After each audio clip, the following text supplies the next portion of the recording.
Chaque soir à 20h, toute la France se met aux fenêtres pour vous applaudir. Vous remercier. Et vous soutenir. À tous. Merci. Merci. Merci.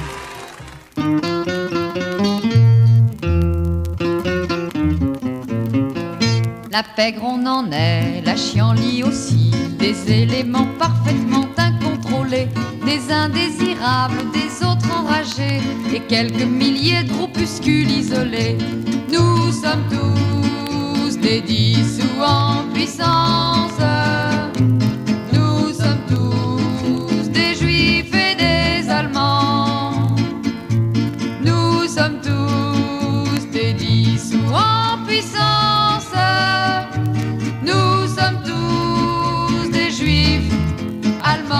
C'est important d'être là, faire présence. Quel que soit le nom, c'est pas grave. Faire présence.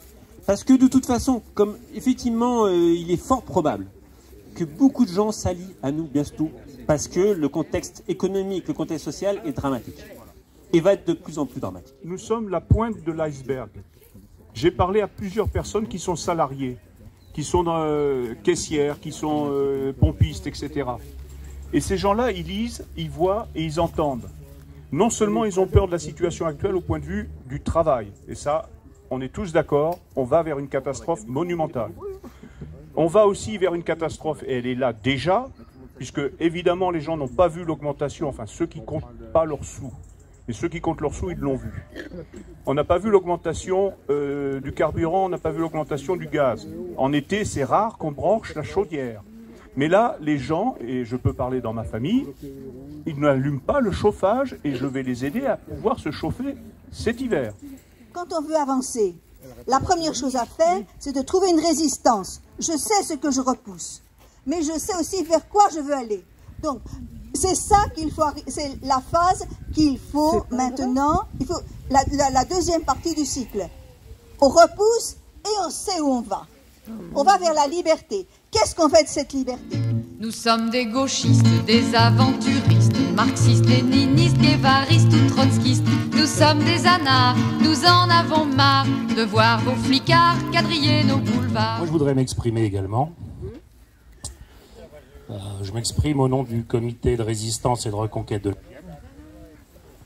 car groupement de militants syndicalistes, politiques, associatifs, de personnes qui n'ont pas d'engagement particulier ou qui en ont eu mais qui n'en ont plus parce qu'ils ont été déçus. Très divers. Nous n'avons pas de programme, nous ne sommes pas un syndicat, nous ne sommes pas un parti, c'est un cadre, j'allais dire, ouvert, souple, informel. Ça a des avantages, ça a des inconvénients. Et c'est nous qui avons pris l'initiative, le 14 août, à la fin d'une manifestation du samedi, d'inviter dans les locaux de l'association Information Ouvrière qui nous avait été prêté pour l'occasion, les représentants de l'association Châtellerault l'Insoumise, le Gilet jaune, le média, ça marche là, le Gilet jaune, le média, que j'étais allé chercher personnellement. J'ai eu un échange avec Michael et puis Magali, sur la base d'un tract que j'avais vu sur leur page Facebook, qui me paraissait correct sur les questions du pass sanitaire et puis une série d'autres choses. Et puis il y avait des personnes, des militants à titre individuel, notamment des syndicalistes de toutes, très divers, entre guillemets, qui étaient là dans cette réunion, et puis des citoyens, des primo-manifestants comme Yves, voilà. Et nous nous sommes posé la question de comment essayer de conjuguer les forces, c'est tout, avec un principe qui, lorsqu'il est rompu, fait qu'il n'y a plus de comité de liaison et de coordination, je le dis comme ça avec solennité, c'est que personne n'impose son point de vue à personne. Donc là, on ne va pas se laisser imposer quoi que ce soit. Moi, je suis pour la démocratie intégrale. C'est-à-dire que les salariés, la population, pas simplement les travailleurs, décident de tout ce qui les concerne. Donc ça m'intéressait d'aller voir, entre guillemets, ces quelques militants qui se revendiquent du conseillisme. Mais enfin, le conseillisme, c'est que ça soit décidé par en bas et pas imposé par en haut. Moi, je respecte toutes les opinions, mais qu'on ne cherche pas à m'imposer autre chose. Si on veut organiser quelque chose ensemble, on vient dans le cadre. Nous sommes partisans d'être partout où il y a des luttes. Puisque le comité de résistance et de reconquête a une conférence nationale le 13 novembre et que nous préparons une initiative d'ampleur nationale, ça sera sans doute fin janvier, début février, avec des centaines et des centaines de délégués des comités locaux qui débattront pendant 2 jours, c'est compliqué, on n'a jamais fait ça, autour d'ateliers sur les questions qui se posent aujourd'hui. Eh bien oui, et nous allons préparer ça aussi à l'échelle départementale, donc rien ne s'oppose à rien. Dans vos prisons, c'est dans vos beaux joncs que nous écrirons nos plus belles chansons. Vous n'avez rien vu, vous n'y avez pas cru, vous l'aurez voulu, ça se passe dans la rue. Petit à petit, ils vont nous imposer l'obligation vaccinale. Ils marchent à petits pas. Voilà. Donc, réfléchissez, regardez la pharmacovigilance, regardez le nombre d'effets indésirables. C'est quand même important, très très important. C'est du jamais vu sur aucun vaccin. Alors renseignez-vous et bon courage pour la 3e dose.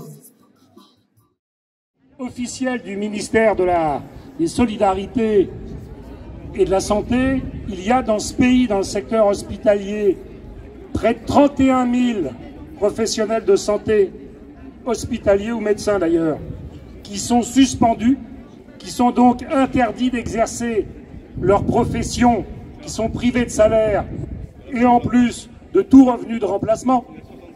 Donc dans nos exigences, ni passe ni casse, nous exigeons la réintégration immédiate et sans condition de tous les suspendus, parce qu'il y en a besoin dans les hôpitaux pour soigner les malades. Et arrêter les déprogrammations d'opérations, parce que derrière, tous ceux qui n'ont pas pu faire des examens, ils ont des pertes de chance de vie quand ils seront opérés. Des premiers chiffres, vous avez sans doute entendu, ont été donnés concernant la recrudescence de la tuberculose. Quand on la laisse trop longtemps non traitée, elle ne peut plus être guérie. Donc on va mourir, non pas du Covid, mais avec le Covid et d'autres maladies, parce que le service public de santé, il est cassé. Ça, c'est insupportable. Nous dénonçons le fait que les mensonges du gouvernement Macron, qui depuis des mois, depuis le début de la pandémie, nous dit qu'il fait une politique publique de santé. C'est faux. Jusqu'à une certaine époque, quand il y avait des mesures de politique sanitaire à prendre, c'était pris sur le budget de l'État. Aujourd'hui, il pille les caisses de sécurité sociale. Il pille les caisses de sécurité sociale et la facture, qui croyez-vous qui va devoir la payer? C'est nous, avec des augmentations du taux de la CSG, que nous soyons actifs ou retraités. Ça va passer par des augmentations vertigineuses des mutuelles. Donc nous ne voulons pas payer. Nous ne sommes pas responsables de cette politique de casse de l'hôpital public, de la santé publique, de l'accès aux soins, du statut des personnels, de leur droit de soigner. Nous exigeons le respect des libertés et des droits fondamentaux. C'est pour ça que nous sommes là. Nous sommes contre l'obligation vaccinale, contre le pass sanitaire, contre les sanctions, pour la réintégration de tous les suspendus. On est là, aux fenêtres et au balcon, nous on est là. On applaudit les soignants, mais pas le gouvernement. L'union sacrée qu'ils nous vend, on n'en veut pas. On est là, confinés et révoltés, on n'oublie pas qu'ils ont tout privatisé, tout vendu aux financiers. Ça ne se passera plus comme ça car on est là. Il faut absolument un moratoire sur la vaccination pour qu'on réfléchisse autour de la vaccination. Pourquoi il y a autant d'effets indésirables, des myocardites, des péricardites, on parle de maladies de Charcot, on parle de prions, maladie de prions, on parle de toutes sortes de maladies et ça touche les jeunes qui ne risquent rien avec le Covid. Donc il faut un moratoire absolument, il faut se pencher sur cette vaccination. Qu'est-ce qui se passe avec cette vaccination? On veut savoir. Au Sénat venait en discussion une proposition de loi d'un sénateur qui s'appelle Bernard Jomier, retenez ce nom, qui voulait rendre la vaccination obligatoire à tout le monde. sous peine d'amende de 135 € dans un premier temps et 1500 €. Alors pourquoi je vous ai dit retenez son nom? Parce que cet individu, lors de sa présentation du projet de sa proposition de loi, a prétendu que tous les gens qui étaient contre le vaccin anti-Covid, vaccin génétique anti-Covid, si on peut appeler ça un vaccin, j'utiliserai le mot vaccin par facilité de langage, mais le terme est sujet à discussion. On pourrait parler d'injection, par exemple, injection toxique, enfin bon, bref, on va appeler vaccin par facilité.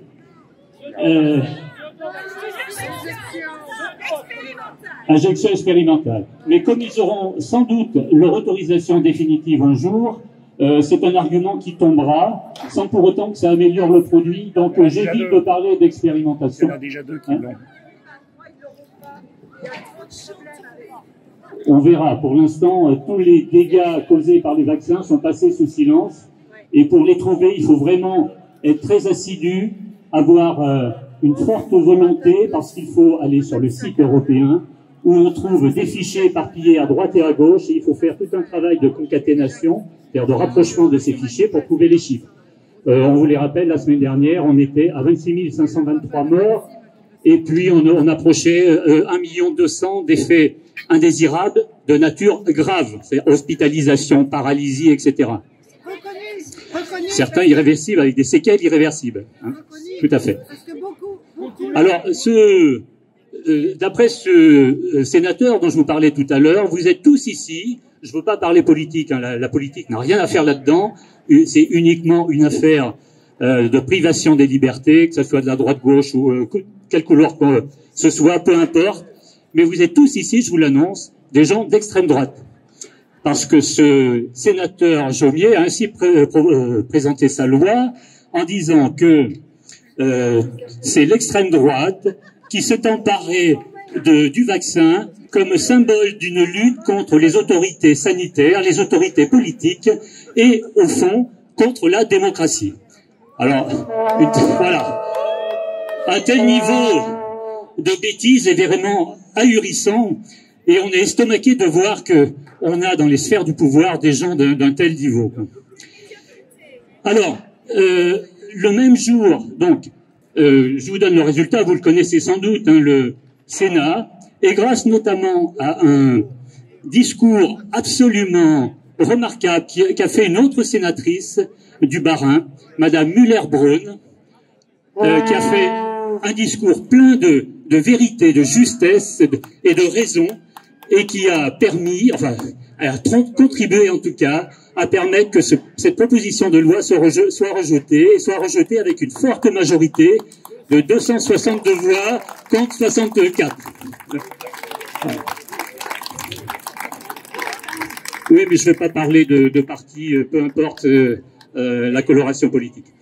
Donc ça, c'est une bonne nouvelle. Par contre, le même jour, devant le Conseil des ministres, était déposé un projet de loi, parce que lorsqu'il s'agit d'une loi qui émane de l'exécutif, c'est-à-dire du gouvernement, on parle de projet. Lorsque ça émane des députés ou des sénateurs, on parle de proposition. C'est le langage juridique, si vous voulez être juste, il faut adopter. Donc devant le Conseil des ministres, il y avait un projet de loi qui prévoyait l'extension du pass sanitaire jusqu'au 31 juillet 2022. Rien que ça. Alors que la situation sanitaire est absolument normale. Il faut bien voir ça. Donc on n'est plus là dans du sanitaire. Hein, on est dans des objectifs qui sont tout autres. Voilà. Alors, ce projet a été bien sûr accepté par le Conseil des ministres. C'est pas pour autant qu'il est pour l'instant définitif. Et il va venir en discussion la semaine prochaine, mardi et mercredi, devant les assemblées. Et là, ce sera décidé s'il est prolongé ou pas. Peut-être prolongé jusqu'au 31 juillet, peut-être à une autre date. Il y a, vous le connaissez sans doute, le Conseil scientifique qui a comme président un dénommé Delfrécy, dont je ne dirai pas ce que je pense. Voilà.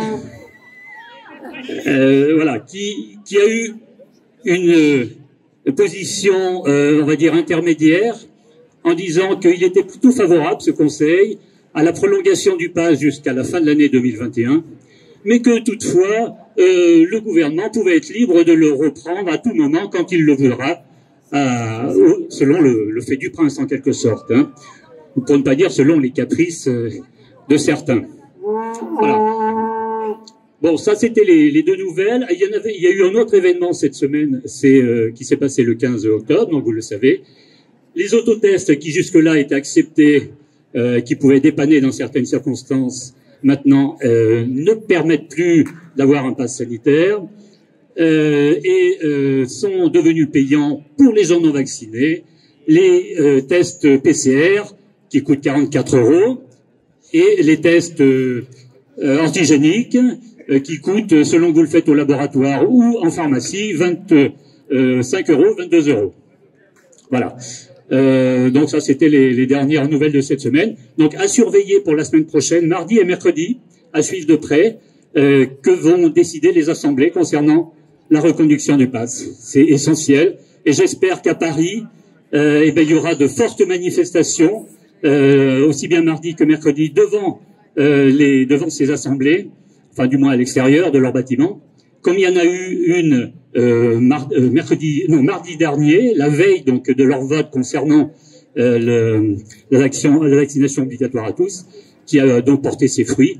Et donc pour les personnes qui sont susceptibles d'aller à Paris, ne mettez pas ces rendez-vous d'aller manifester devant les bâtiments des assemblées pour leur montrer qu'il y a de la résistance et que la population n'entend pas se laisser faire et se laisser conduire au tombeau par des fous, des psychopathes qui agissent pour le compte, on doit bien le dire, des grands laboratoires qui sont devenus une véritable mafia internationale. Merci. On est là, confinés, révoltés, on n'oublie pas. Les hôpitaux saturés et la santé dégradée, les moyens pour nous soigner, on les a pas. Ce qui nous rassemble depuis le début du mois de juillet, c'est d'abord le respect du droit. Et en matière de santé publique, il y a un principe qui est d'ailleurs dans les textes européens, contestés par ailleurs, mais ils sont dans ces textes-là, et donc ils s'imposent au droit français. C'est le principe selon lequel, pour tout médicament à caractère expérimental, il ne puisse être injecté au patient que sur la base de son consentement libre et éclairé. C'est quelque chose qui est contradictoire avec la notion même d'obligation vaccinale. C'est la raison pour laquelle, depuis le départ, nous nous mobilisons contre l'obligation vaccinale pour le respect de la liberté et le consentement libre et éclairé des citoyens. Par ailleurs, compte tenu des chiffres désormais officiels, y compris publiés par les producteurs de ces médicaments, qui indiquent des effets indésirables en proportion beaucoup plus élevée que pour le reste des médicaments, le principe de précaution doit s'appliquer, et là encore, c'est contradictoire avec l'obligation vaccinale. Ce qui nous a fait nous mobiliser depuis le 17 juillet, c'est donc la lutte contre l'obligation vaccinale, la lutte contre le pass sanitaire, qui est un chantage à la vaccination, entre guillemets, qui nous prive des libertés, et en particulier pour les salariés du secteur de la santé et du médico-social, les pompiers et bien d'autres, les établissements recevant du public. La privation de salaire, la suspension du contrat de travail et beaucoup d'interrogations au-delà du 15 novembre. À cet égard, nous sommes partisans, nous, de l'unité la plus large, et nous savons que de ce point de vue du traitement qui a été fait dans les différents pays de l'Union européenne sur cette question-là, il y a une chose et son contraire qui a été faite. Ces derniers jours, en Italie, le gouvernement italien, vous avez peut-être vu ça sur les réseaux sociaux, a décidé d'instaurer l'obligation vaccinale pour tous les salariés du privé comme du public.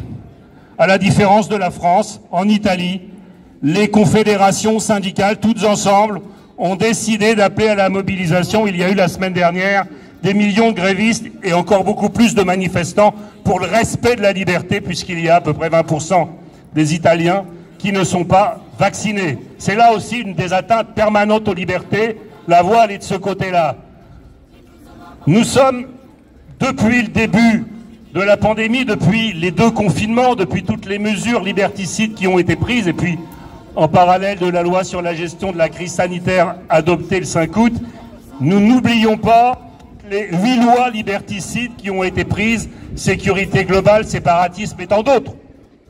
Tout ça participe d'une même logique de mise sous surveillance de toute la population, de, Léopold y faisait allusion, de mise en commun des fichiers, d'atteinte à l'égalité des droits.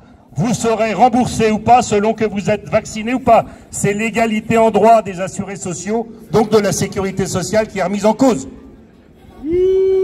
Ce sont là évidemment des éléments qui participent d'une même politique et c'est pourquoi nous manifestons aujourd'hui avec la banderole qui a été utilisée le 5 octobre.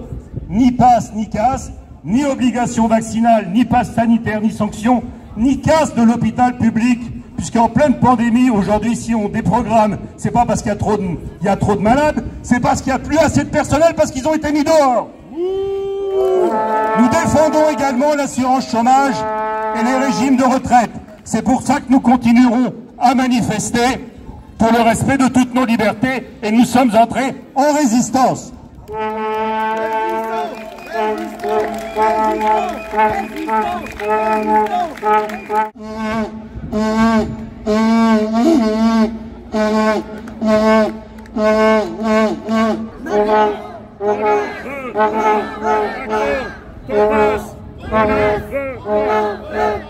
Je le répète pour ceux qui n'avaient pas entendu, excusez-moi, mais nous n'interdisons pas les gens majeurs de se vacciner, mais qu'ils soient au moins informés clairement et que leur vaccination soit un agrément volontaire et non pas un chantage au travail.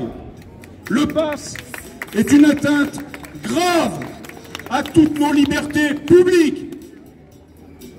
Que font-ils, eux, qui nous gouvernent? Les comploteurs, ceux qui décident en petit comité, sous le sceau du secret, ou même les députés, les sénateurs n'ont pas accès à leurs délibérations, et c'est devenu des chambres d'entérinement. Où sont nos élus? Où sont nos élus? Où elles sont leurs écharpes? Toutes tendances confondues. Bientôt, dans 6 mois, ils seront devant le peuple, et j'engage à tout le monde de s'inscrire sur les listes électorales et de voter selon leur conscience et de voter en fonction de ce qu'ils ont vu au cours de ces derniers mois.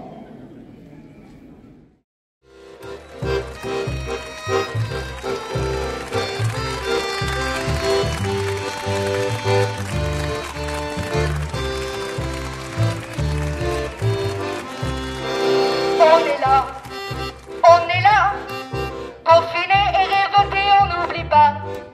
Pour l'honneur des travailleurs et pour un monde meilleur, tous unis ça changera car on est là.